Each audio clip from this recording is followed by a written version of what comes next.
Hello, I'm Sebastian from Profil program. I'm glad Oh, to welcome you guys from Sanguine in occasion of your new release. First of all, how are you doing this morning? How are you currently feeling?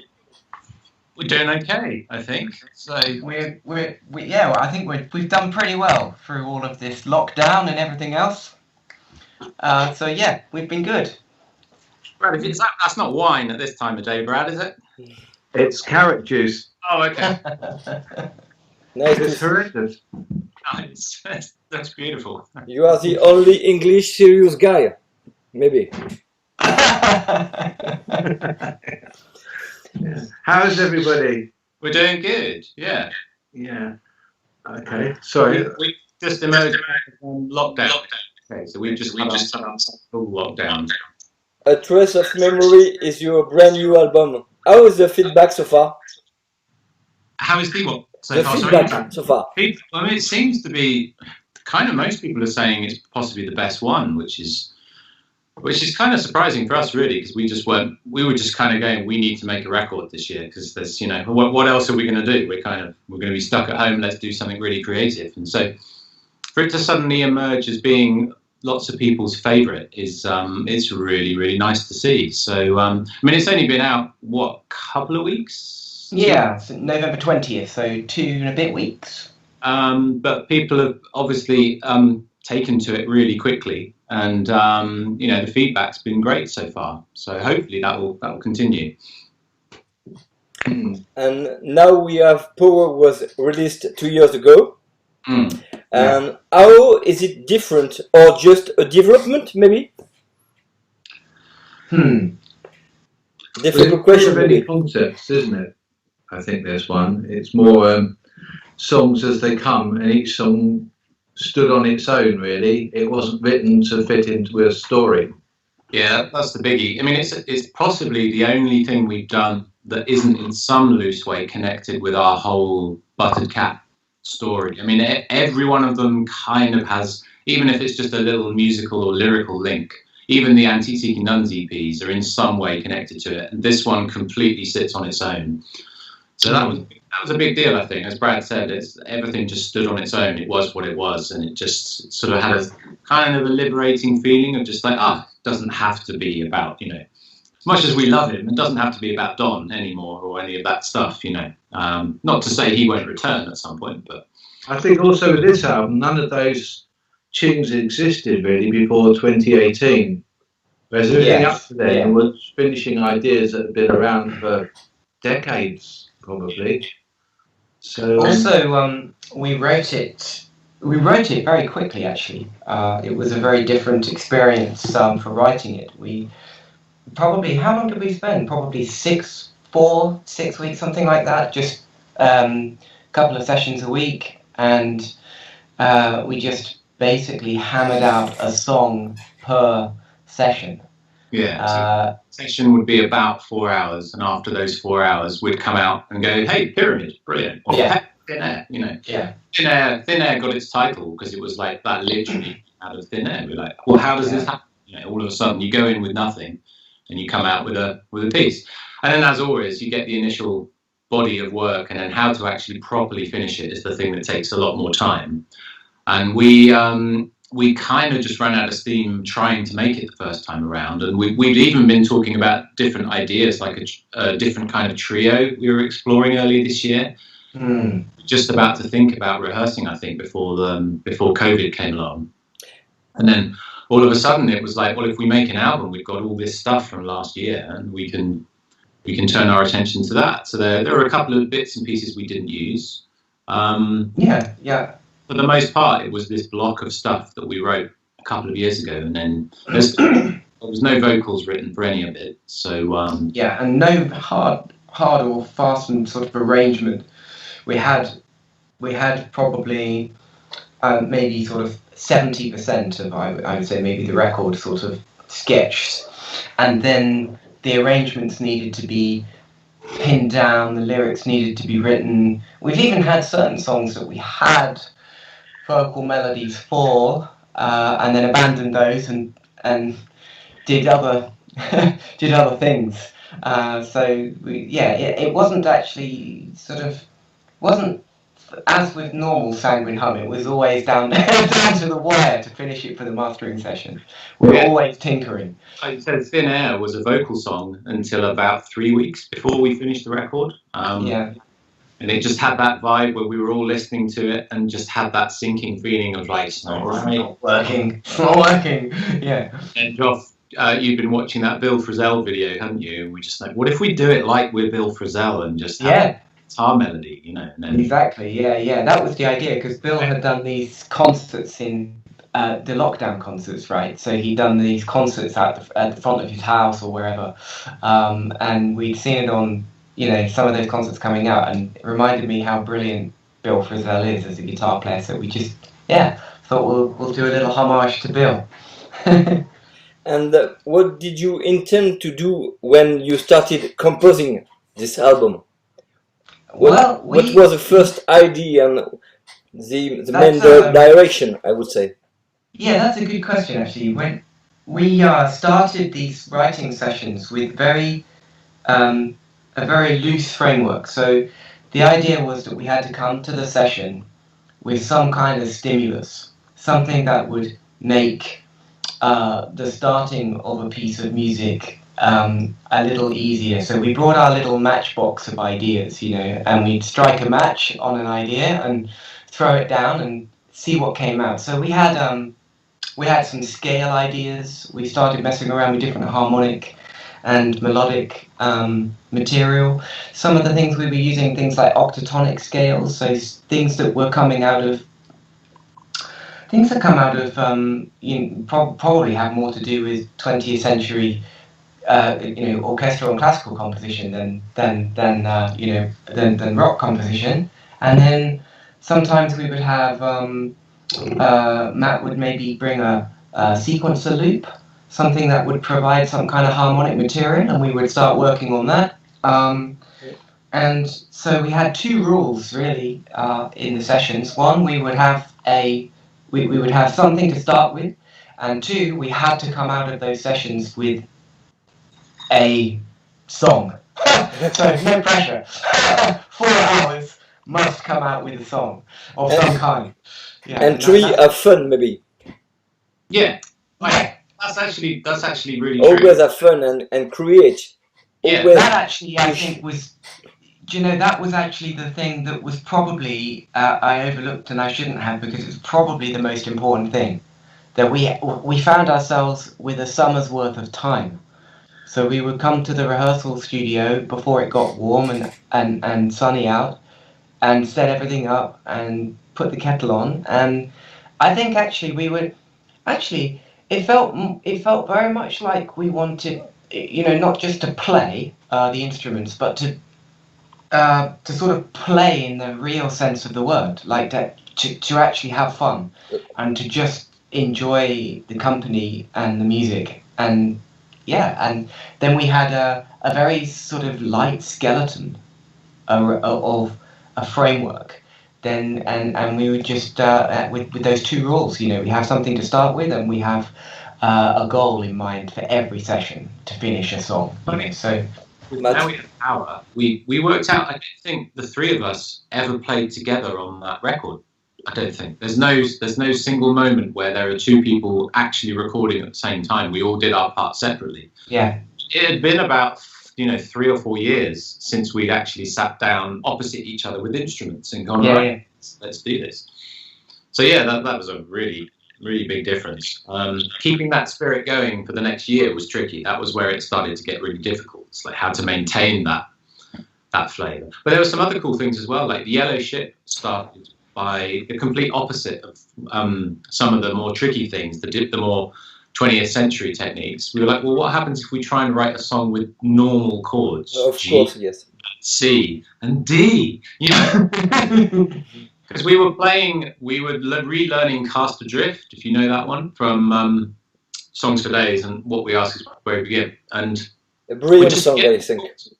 Yeah, we'd forget those chords. We'd just be playing their bog standard Bob Dylan kind of chords, and we'd just bring them up continuously. So we wanted to set ourselves a challenge of doing another song that has, then of course it goes off into like Yeah, sort of another 11 minutes of exploration. But yeah, that was the general idea behind that. I forgot we'd done that actually. Like, what can we do with 3 major chords or 4 major chords? You know. Now, so, but then that fits into the brief though, doesn't it? In the way that we were working, like, you know, what can we find a sort of, you know, a direction, something that we can just pluck and, you know, pop it down in front of us and see what happened, you know. So that was really nice to have that kind of a blend of things come out. Some of it 20th century composition, some of it just plain old pop song.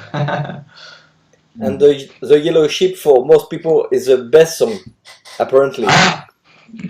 That's interesting. With the like to say. The actually Bad Elephant said that they should use the song on the promo record, you know, the promo record for the actual song for the album. And I think we were all kind of we weren't sure because it's such a long song. We didn't know whether it would be like too much, just drop on people. So that ended up being the song that went out on the Bandcamp page as a lead track. And it was having it right at the start of the record as well. Yeah.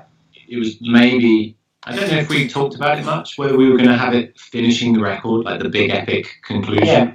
And then it ended up as the second track, you know. Yeah. A little short 3-minute instrumental. So yeah, exactly. That's quite unusual. But I think if we had it at the end, it would have been too easy to compare it to Way to the World. That both of those albums finish with the big. They're almost identical. It's 13-minute long, you know, 14 minutes. So yeah, it works. I think it was a bit of a risk, but I think it works having it that early on.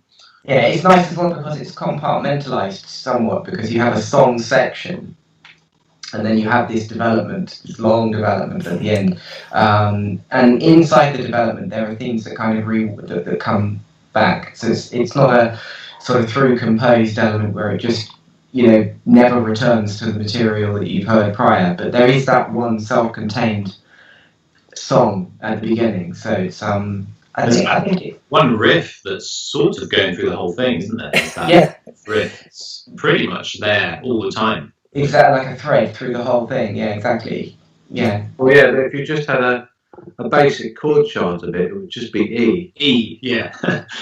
In the real book, it'd be a very, very strange. Yeah, it's in E. Watch us for the changes. Yeah. E. Yeah. And that goes to F sharp in the last 30 seconds. After half an hour, yeah. Yeah, yeah, exactly. It modulates a tone up after about 12 minutes. But actually more. It's literally 30 seconds or something, isn't it? At the end, it's tiny. Yeah. Yeah.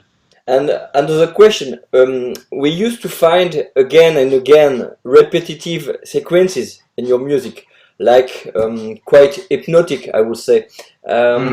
What is the idea behind, like travel in time, like bubbles and complex constructions? Do you understand what I mean? Repetitive sequences like bubbles, loop, like travel in time. I always find this in your music. Can you explain me? I think there was a big. Everybody went through a big Steve Reich period. That's sort of modern 20th century stuff, or John Adams, or stuff. Now the tab on my browser is Steve Reich, one of his new pieces. So yes, there we go. Yeah, composing there's something also really nice about working. There's something very nice about working in modules. I know Nick Barch does this as well. He creates sort of a module system for his songs, but there's something quite attractive about working with sort of modular sequences that can come together. But also, I think you mentioned this thing about the looping of time. We've always wanted. We borrowed an idea from Frank Zappa very early on, which is this concept of sort of conceptual continuity between music. So we've often looked back at pieces of music that we've made and taken melodic fragments from them and sort of brought them from the past into the present, and in that way there is that kind of temporal element to the music in terms of the continuity between all of the works. I mean, there are probably things in the music that people haven't spotted. We'll sometimes be quite devious and we'll slow a melody down, or we'll reverse it, or we'll reharmonize it, or there are lots and lots of these little Details. breadcrumbs, little clues to other things that we've done in the past. It's quite deliberate as well. And again, it comes directly from Frank Zappa's idea of continuity conceptually through all of the work, linking all of the music in one way or another. So it becomes almost like one big body of composition, you know, all of it connected. And of course, it's I don't know. I think we've had, when we wrote the Numbient record, Just Another Dark Age, I would say we've always had an interest. We've always had an interest in what the future has in store for us as well. Just Another Dark Age is a kind of a look at the Tony Blair era of Britain and the kind of things that were going on with the warfare involved in Iraq and places like that. And it was a dark time, I think, for people in Britain. 2 million people marched to say don't invade, and he invaded anyway. And then for Tony Blair to become peace envoy was sort of that was just a sick joke.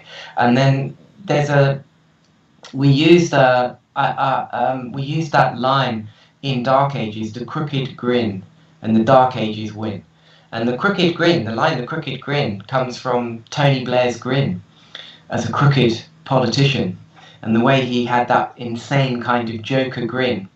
There's a fabulous piece of, I guess sort of pop photography with Tony Blair's grin and death and destruction in a bomb falling on a rack behind, you know, and that line in Dark Ages came from there.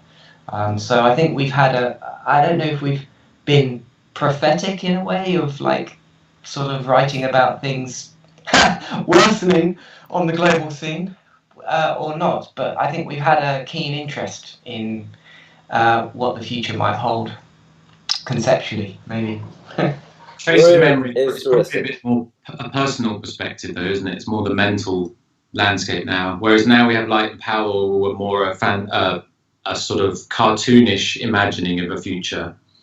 Dark Ages and Numbient were sort of a more realistic looking at how things were, and then this is kind of a more like, well, this is what it actually feels internally like. You know, that seems to me what Trace of Memory kind of is about. And it's got a more of that sort of honest realism to it, whereas we've been living in fantasy land with the last two records, which has been great. You know, it's been great. It's been very fun.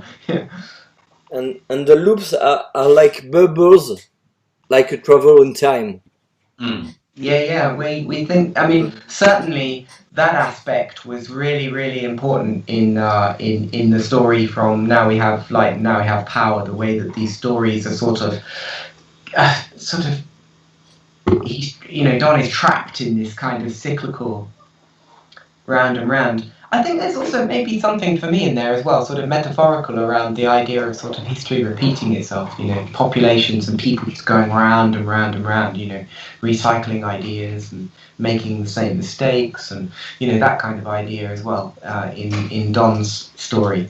So we do a little bit of that on this record as well. The opening synth loop from New Light pops up you can just hear it at the beginning of side 2 of the record, just the beginning of Thin Air, and then you just hear it again at the end of Automaton.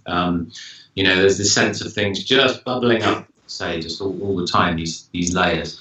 But even if you're not explicitly borrowing from stuff, for me, I think something like Dark, what's it called now? Dark Tourist isn't called Dark Tourist, is it? What's it called? No, it's now called Unstable Ground. Unstable Ground, that's the one, yeah. We changed the titles like about a day before mastering or something like that. So I still can't remember what they are. But Unstable Ground for me is us consciously going back to things like Milo and Before We Bow Down. There's a certain type of guitar composition that Josh was doing in those days, and it feels like we've got, okay, let's have a bit of this again. It's sort of that Mahavishnu-y style of McLaughlin's playing, like very. You look at McLaughlin's playing; it's not all lightning, picking and fast lines. A lot of it's this really wonderful, intricate arpeggiation of chords, and really, all the stuff off Birds of Fire, that kind of stuff. It's like really aggressive, brilliant playing, and I think I was quite struck by that, as from John McLaughlin's playing. So I like to do it in myself, my own sort of homage to his style. And yeah, that's right. That came back in Unstable Ground. In fact, the initial title on that was Dark Tourist, and with the concept behind the lyric a it came from a show that one of us had seen, about people who pay to go on holiday to the most ridiculously dangerous, war-torn places. And it struck me as something awful, that you would pay money, like, it smacked of the most, ridiculous privilege to be able to pay to go on a holiday to somewhere like Syria and stand amongst the rubble, because you get a kick out of it, because it's dangerous or something, and so the lyric came from that idea. It ended up becoming Unstable Ground, but its germination was in that story of, so we kind of, sometimes we'll pick up on little ideas like that and they'll lodge and they become something further down the line. So, yeah. And most people, or many people, I would think, most people think your music is unclassifiable. It's very special. What are your influences, and what kind of link do you have with your own music and your spirit of creation? It's a complex question. Good question, yeah. I mean, I think Joff's already said Frank Zappa's kind of a big central figure in terms of how we draw influences in, but try and sort of remain a little aloof from them. So I think, the most obvious thing is people would call us a prog rock band. But I think there are lots of people who listen to us who wouldn't listen to a lot of prog rock type stuff. Is it prog, really? We also kind of have that sort of Flying Lotus, Kendrick Lamar, closet IDM thing going on as well. I mean, we made it into Sid Smith, who wrote the King Crimson biography and does lots of stuff for them. We made it into his top 20 list of albums of the year, and that's full of like ECM records people and lots of jazz people. And so, there's something that we do that people who like that kind of stuff kind of go, oh yeah, that's they're in that part. But yeah, I know there are people who like transatlantic and things like that who listen to us as well. So there's obviously something we do that catches people who like that stuff as well. So it's difficult. There's a lot of people, I think, who listen to us and we don't deliver the prog goods for them. We I was just going to say that, yeah. We tick the prog box enough for them. I don't know what it is, but I mean, there's no Mellotron on this album. I know we've transgressed in that department. So. But I'm not sure prog is the best category for what we do. But I don't know of anything better. I have an idea. To love Sanguine, you must love music, but also being interested in music. Absolutely, all music. Yeah. Yeah, I think that's pretty, that I would say. Pretty accurate. Yeah, and I think that's the same for all of us as individuals, because the music we listen to, big influences. A couple straight off the top of my head, sort of Frank Zappa, not just musically, but the way that he was in the world as a person. That was an important thing. ECM and Manfred Eicher, again, it's more than just the music that the man makes and the way he records it. It's an aesthetic quality about being in the world as a person, as a person trying to live creatively, basically. And then on top of that, there are these elements that come from individual labels, like Warp as a label, very important label, and then that mixed with a really healthy dose of listening to, again, iconic classical composers, Steve Reich and Philip Glass and John Adams and Stravinsky, and those elements come as well. So there's a diversity in what we're listening to because it's very, very varied. But I think there's also this kind of, if you listen to people like Bowie or Scott Walker or even the Beatles, their genre changes album to album. They're not a genre band. It's certainly Bowie and Scott Walker, definitely. I mean, those guys. I mean, Scott Walker's always Scott Walker, but Bowie had a very sort of a pop album or a pop album. Yeah. I think that the thing is, though, that the people that we're drawn to tend to be people who are sort of in the world in a certain way. They're listening to music in a certain way. They're creating in a certain way. Most of the people we're listening to are not. They're not pop icons. They're not sort of the people that would be sort of thrust into the spotlight, but they're people who are quietly working away on brilliant music, and they're dedicating themselves to it in a way that sort of encompasses their whole life, their whole existence. I think that's kind of where I hope we would be able to sort of fit and contribute, in a small way to that. And some see the spirit of Steven Wilson in many tracks. What would you say to them? Yeah, he's certainly embedded in there, because I mean, when I was like 14 or 15, that's when I discovered Porcupine Tree, like in the really early days of Up the Downstairs and Sky New Sideways and things like that. Joff and me went to see Porcupine Tree in Oxford, and we were like two and amongst 15 or 20 people or something. Yeah, maximum. There were hardly anyone there. It was amazing. Incredible. Quiet, yeah. And so we followed him a lot, and lots of his solo stuff. Insurgentes I really love, and Grace for Drowning. Yeah. But the bass communion stuff, that was really, really influential on Numbient. So yeah, definitely. I think it was kind of the first Numbient track we ever did. We were actually trying to sort of do a bass communion-esque type of track. And in fact, the very first Nuns promo EP we ever did, we modelled on the very first Burning Shed CDR package for Bass Communion 3 in the little cardboard sleeve.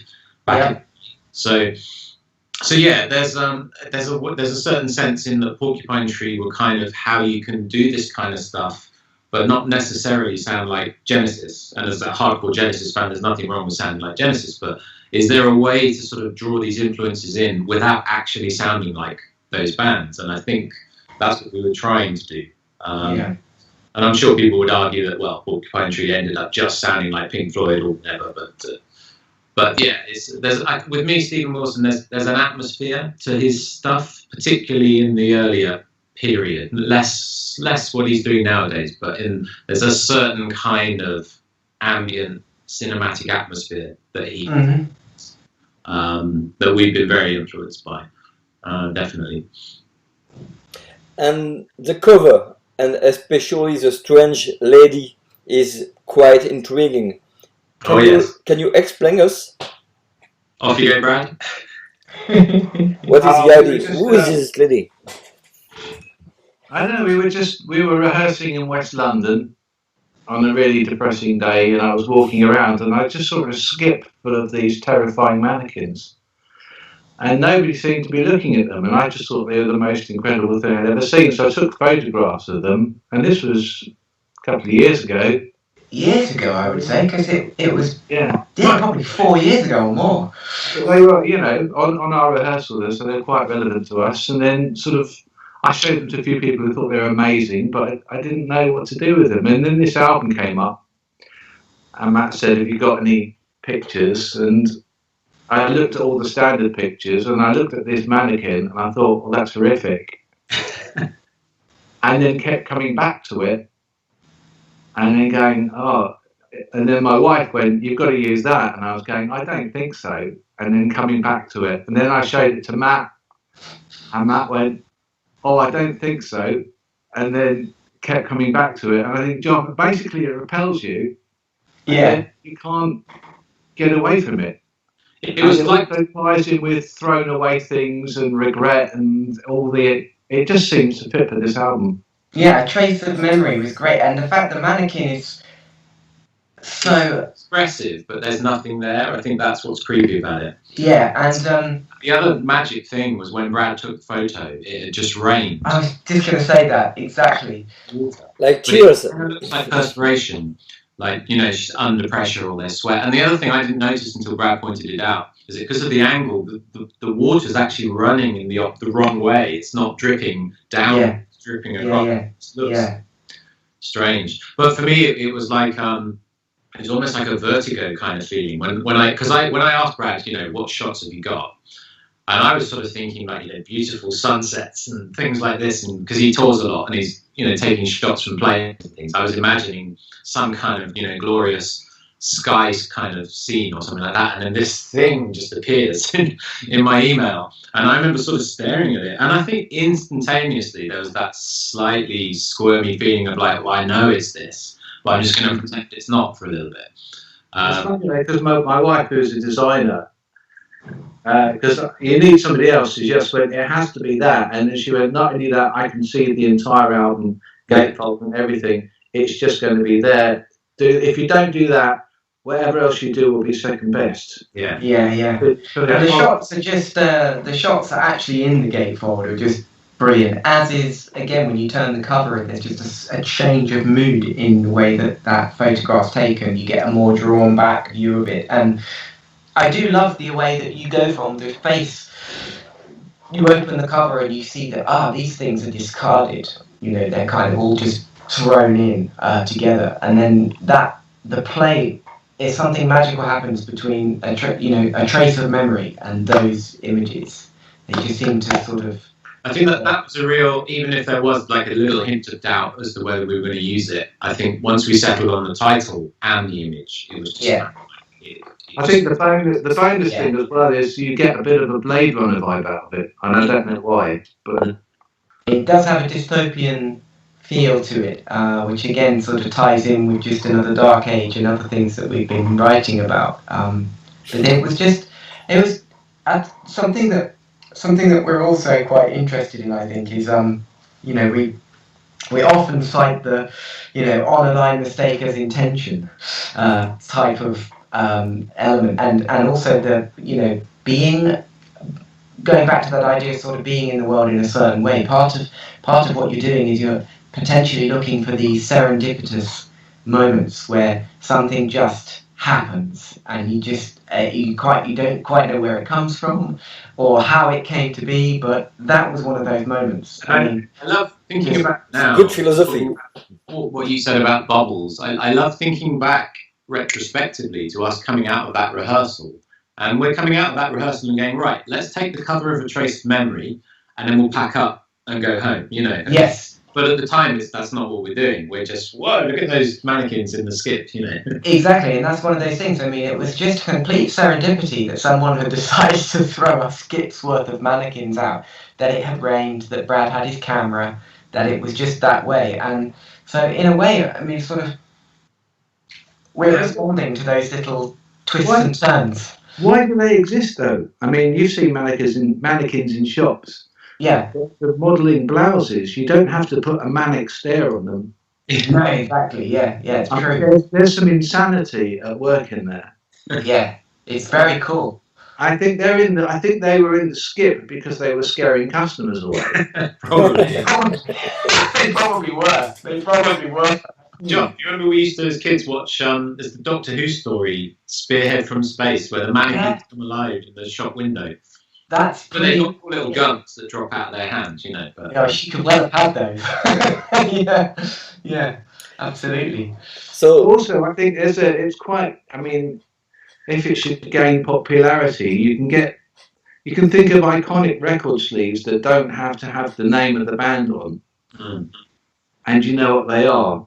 Yeah, that's true. We can all think of albums like that, where you just see the picture. Yeah, absolutely. Yeah. Pink Floyd. There it is. You don't need to, exactly. You just need to see the cow. And especially nowadays, when most people are looking at an album cover as a thumbnail on a phone as well. Of course. So this was the last question. Thank you very much for your time. Anything you would like to add for us? I just think we're really pleased it happened. It's one of those weird things in such an odd year to kind of look back and go, well, that was cool. You know, it's literally, even in the beginning of March, if someone had said it's going to be great when the next Sanguine album comes out, we'd have kind of gone, well, yeah, good luck with that. That's not happening anytime soon, you know. Yeah. And to suddenly go from that to this creative thing that just carried us through the year, and for everyone to seemingly be really enjoying it is really cool. Yeah, I think as well. Also, it made us rethink. I mean, I know you two guys work really hard at teaching, and it made you reevaluate your creativity, didn't it? Yeah. Even when the plague has gone. Yeah. I think creativity is more important sometimes. Yeah. I'm teaching less now because of because of how this year restructured things, but conscious, not actually choosing to do more creative stuff rather than actually just slogging my guts out teaching just non-stop. Yeah, it's made people realise, a lot of people just go to work and do their thing, and it's made you sit there and look at life really. And if you don't take any lessons from this, then that would be a huge waste, wouldn't it? Really. Yeah, it's true, and I think we've managed to sort of do something which is in line with the core principles, of trying to be in the world in a creative way. It was about eight months ago. We sat like this at this time on a Monday morning on Skype and went, right, what have we got? And it was well, we've got this fragment, this. Well, it turned out amazing. Yeah, we got out a list, and we made a whole bunch of stuff we needed to do, and then we beamed away at it in our own homes, sort of individually from one another. But it came together, and actually it's neat because perhaps it's also shown us another way of working, that we can have a very intensive period of writing, and that we can actually put together a record in a very, very different way. We can do a lot of writing in a small period of time, and we can also finish a record even if we're not, in the studio together. We can do it in that way, and that's kind of liberating as well. Yeah. So thank you. I love the way you sing, guys, and the way you do music. Thank you for your time. I wish you all the best and a Merry Christmas and a Happy New Year. Better than this one, of you course. too as well. And keep on doing music like that. Thank you very much. See you. You're welcome. We'll do our Thank best. you so much. Take care. Bye bye. Thanks.